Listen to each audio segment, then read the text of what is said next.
Coming up on Mountain News this morning, we bring you the latest updates from the aftermath of deadly tornadoes in Tennessee, where the search for survivors appears to be over. And back here in the Commonwealth, students at one Floyd County Middle School have started a blessing shelf as a way to give back to those in need. And the Perry County community is rallying behind a woman who's helped many become healthier for years after she was diagnosed with cancer. Dedicated to Eastern and Southern Kentucky, this is WYMT Mountain News This Morning.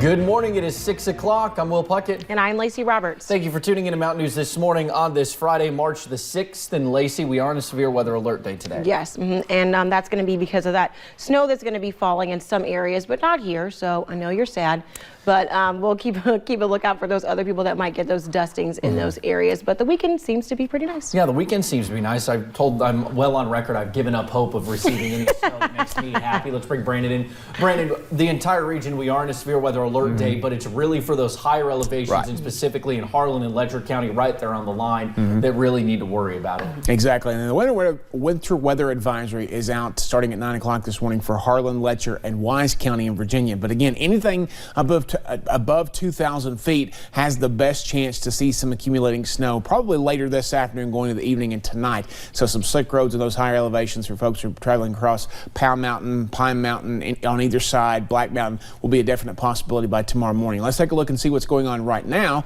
Live Pinpoint Doppler radar, just a little bit of scattered moisture, and that's going to be the key word to remember today, scattered, because it's not going to be a downpour, it's not going to be steady, it's just going to be back and forth coming in waves. UVA-wise this morning, still pretty quiet over there in southwest Virginia. The clouds coming through. I actually saw the moon out driving to work this morning with the clouds kind of obscuring it just a little bit. So again, it's back and forth this morning. Temperatures continue to fall. We're down to 36 now in Jonesville, 36 in Wise, 41 in Jonesville, 44 in Harlan, 41 in Somerset, and also 41 in Moorhead this morning. Your forecast for today, eventually I think we'll get down to about 36, maybe by mid-morning, maybe 9:30, 10 o'clock, and then we'll see those temperatures rebound just a little bit with some chances for rain and snow, and then I think we see a few lingering snow showers tonight before everything gets out of here. But a cold night ahead and maybe some slick spots early in the morning. We'll talk about the extended forecast in a little bit. Lacey? Thank you, Brandon. 3 days after the deadly tornadoes ripped through central Tennessee, Putnam County officials announced shortly after midnight that they found the last of those considered missing. The destructive twister left at least 25 people dead while staying on the ground for more than 50 miles. Eric Grooms is one of the survivors. Although little is left of his home after the storms hit, Grooms is just thankful his family survived. God just put his hand down and said, nope, you're not taking these today. I mean, literally, you take the floor and the house and leave the people. No. Nobody can do that but God. Nobody. 18 of the 25 known deaths were in Putnam County. Well, President Donald J. Trump has declared a major disaster in Tennessee after those tornadoes. The president's declaration provides money that can be used for temporary housing, home repairs, and low-cost loans for uninsured property loss. He will visit the area later today. And tonight, you can help the victims of the Tennessee tornadoes and recent flooding across the South. WYMT is teaming up with the Red Cross and other Gray television stations for the Kentucky Cares Relief Drive. You can call into a phone bank at WKYT in Lexington from 3 until 7 tonight to make a donation, or you can also donate online. We will have more of all of that in our evening newscast. Students at James D. Adams Middle School in Floyd County are focused on helping their peers in need. A new blessing shelf provides students with school supplies, snacks, and more. The students involved with the project tell WYMT's Buddy Forbes they are excited for a chance to give back. What started with some unused school supplies. It just has things we need. Like, we just found stuff in a room and that nobody was using, and we just put it out there so people can use it. Became a blessing to the students at Adams Middle School. I don't like wasting things, and everyone needs to have the mindset that, yeah, you might not need this right now, but somebody else probably does. A blessing shelf. Take what you need, leave what you can. It is an effort to keep students stocked for success. You know, not everyone's like rich and stuff, and some people live in poverty and stuff, so people can't get the supplies that they need. The Gear Up Club members responsible for the shelf say they have all been in a situation where they did not have what they needed. Because I was very embarrassed. It wasn't something I liked talking about or people to know. even people who might be able to help me. So they worked with their Gear Up staff to put the shelf in an accessible location.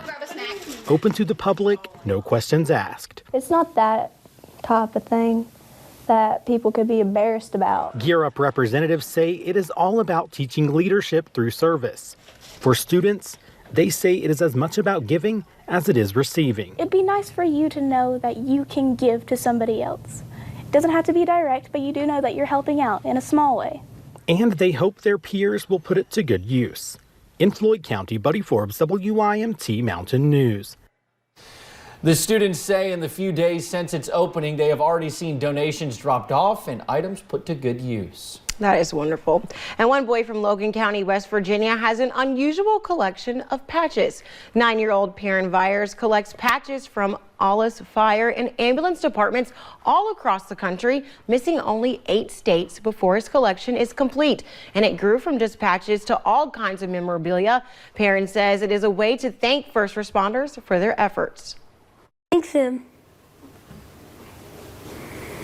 It's very nice to do it, and they feel like they did that for something better than just doing it to feel good. Another way he thanks those who served is by carrying toy soldiers and firemen in his pocket, giving them to veterans and first responders when he sees them. Well, one woman here in Perry County has served as a symbol of strength for many years. Now she is fighting a battle all of her own. But as WYMT's Connor James explains, it's not a battle that she is alone in. We all have different traits, things about us that others see as special. She's got that energy and that personality to kind of push and motivate people and really inspire people, you know. For Lily Combs, strength is definitely one of those. She's known for, especially in her social media, she's always flexing, you know. But besides her ability to motivate, train, and to help people live healthy lives, Lily Combs is a friend. I grew up with Lily, known her pretty much my whole life. A friend to people like Joey McKinney, who owns Appalachian Apparel Company. But this past October, everything changed. It was a huge blow to her and to the people that know her and care about her and stuff. Lily was diagnosed with lung cancer soon after treatment started. Pushed through and she's fought hard from the get-go. And then a few weeks ago, you know, she went back and didn't get the news that she hoped that she was going to get. The stage 4 lung cancer did not respond well to the treatment. But this is where the community steps in. We knew that part of the shirt design should be something that had to do with her flexing, you know, and showing off her muscles. There have been fundraisers set up, including this shirt Joey and Lily's friends made. She's not fighting alone, and she has all of us behind her and so many people that really pushing her along. A reminder of that trait describing Lily's strength, but also showcasing another one, community. In Perry County, Connor James, WYMT Mountain News. If you're interested in one of those shirts, there are still some left at Appalachian Apparel store in Hazard. Lily told us she is very blessed and grateful for everyone around her. Yesterday in Corbin, business and entrepreneur-minded students from the Tri-County area learned how to be successful in their future jobs. Each year, the Tri-County Leadership Group chooses a community project to invest in high school students, preparing them for their careers following graduation.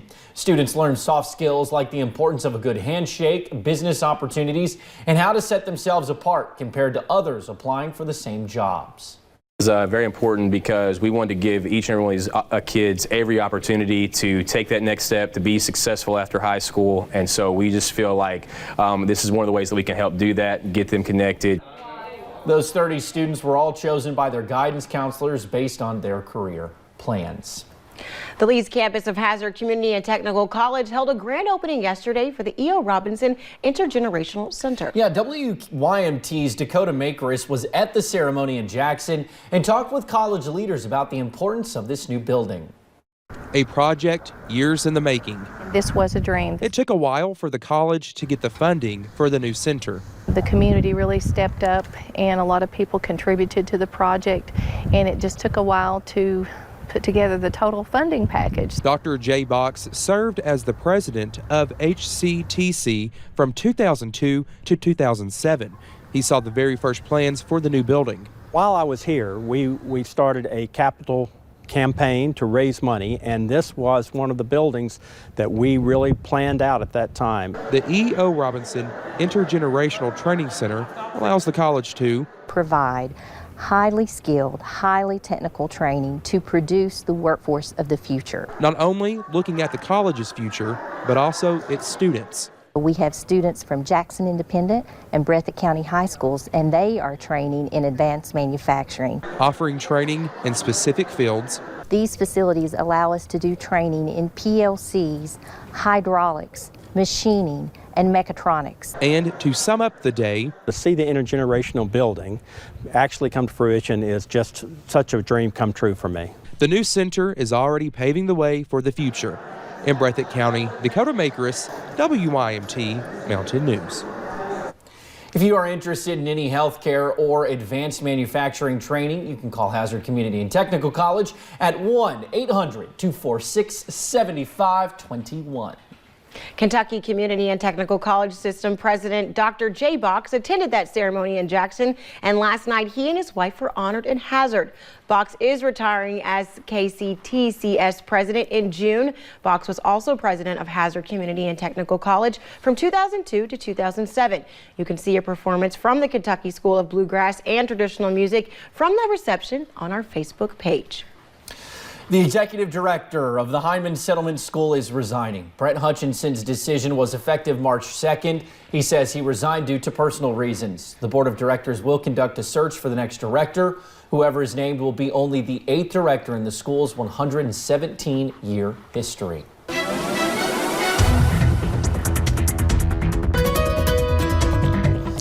A little bit of moisture moved through the area overnight. Very light rain as temperatures stayed warm. And if you take a look at the satellite and radar loop for the last 6 hours, you see once it goes by, though, it hits some colder air over into parts of Virginia and West Virginia, turning into some snow. But right now, temperatures are still kind of on the mild side. Now down to 39 in Jonesville, 36 in Wise. So again, a lot of 40s still showing up, but we're getting closer to those upper 30s this morning in a lot of areas. We're at 41 in Somerset, Monticello, Williamsburg, and we're at 43 Logan and Pikeville. Still 46 though here in Hazard. Mojicast looking ahead, rain and snow chances today. Again, scattered. That's the key word to remember there. Best chances for any accumulation, higher elevations tomorrow. And maybe a few flurries early and some slick spots on some of those roads in the higher elevations. Mostly sunny otherwise, and sunny and warmer for Sunday. Lacey. Thank you, Brandon. Those are emojis I can get with. Thank you for joining us on Mountain News this morning. More news is on the way. Coming up, as coronavirus cases spread, officials with Appalachian Regional Healthcare are outlining their plans for a potential spread of the virus here in the mountain.